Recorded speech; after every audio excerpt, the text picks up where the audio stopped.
دوستان، توی یکی از ویدیوهام حتما گفته بودم که قراره یه دونه تئوری، اولین تئوریمو بذارم. خب اینم از اولین تئوریم. خب تئوری اولم درباره اینه که چرا بازی FNF، افرادی که داخل بازی FNF هستن، دست به قاتلی میزنن. خب پس با من همراه باشید. همونطور که میدونیم بازی FNF یا فرایدی نایت فانکین، جریان این بازی این هستش که یه مسابقه موسیقی هستش که حالا به خاطر این دختری که روی اسپیکر نشسته، یعنی همون گرلفرند، دارن جنگ میکنن، میجنگن و اصلا نظرم کار درستی نیست. خیلی خوب، داستانش خیلی طولانیه ولی من میرم سراغ اصل مطلب. خب حالا من با اینجور چیز میزا کار چندانی ندارم، ولی میخوایم اینجا بفهمیم که چرا افراد FNF دست به قاتلی میزنن، یا اینکه چرا دست بردار بعضی از کاراشون نیستن. خب مثلا کارهای خلاف یا مثلا کشتن آدما، قاتلی میزنن. خب بریم ببینیم که چرا همچین کار میکنن. خب جریان قاتلی اینا از اونجایی شروع میشه که سازنده بعد از 1 سال که میبینه استقبال چندانی از فیلمش شده، یعنی بازیش شده، میره به سمت اینکه بازشو خودش هم انجام بده. یعنی بعد از اینکه بازی رو ساخت اصلا خودش بازی نکرده بود اونو. خب میره بازی رو انجام بده تا اینکه میبینه که مینویسه خطر ویروس. یعنی چی؟ یعنی اینکه داخل بازی ویروس افتاده بود متاسفانه، و بعد از تحقیقاتی میبینه که علامت چشم افتاده بود.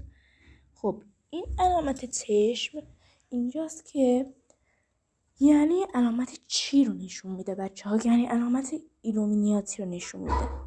خب ایلومینیاتی یعنی اینکه خطری در راهه. سازنده برای اینکه بازیش به خطر نیفته، بعضی از افراد یا برای مقابله با مثلا توی جنگای نظامی که میبینید افراد نظامی رو میذارن، اونطوری افراد نظامی رو میذاره، ولی اونا هم چندان نمیتونن مقاومت کنن و ایلومیناتی اونا رو متاسفانه آلوده میکنه. خب بچه ها میخوام بهتون اثبات کنم که چرا اینا قاتلن. خب اینجاست که اگه یه ذره به این عکس دقت کنین میبینید که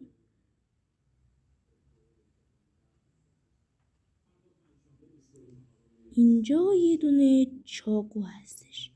خب حالا جریان این چاقو چی هستش؟ خب معلومه دیگه قاتلیه. خب حالا ادامه بدیم سراغ داستانمونو. سازنده بعضی شخصیت دیگه رو میسازه برای مقابله با ایلومیناتی. خلاص همینطور میسازه اما میبینه که نمیتونه مقاومت کنه. برای همین میره سراغ این که نمیدونم چطوری ولی ایلومیناتی رو از بین میبره و ویروس رو از بین میبره. ذاتاً با سازنده بیچاره، سازنده فهمید که با سازنده دشمنی داشتن. ولی چرا؟ خب حالا دلیلش من خودم نمیدونم. و اما خلاصه که ویروسی که داخل ایلومیناتی اینها خورده بود در بعضی از شخصیت ها موند و حالا اون شخصیت ها دست به قاتلی و همچین چیزایی میزنن. خیلی خوب دوستان، اینم از ویدیومون. ببخشید که ذره دیر شد. امیدوارم از ویدیو خوشتون اومده باشه. خیلی دوستتون دارم. خداحافظ.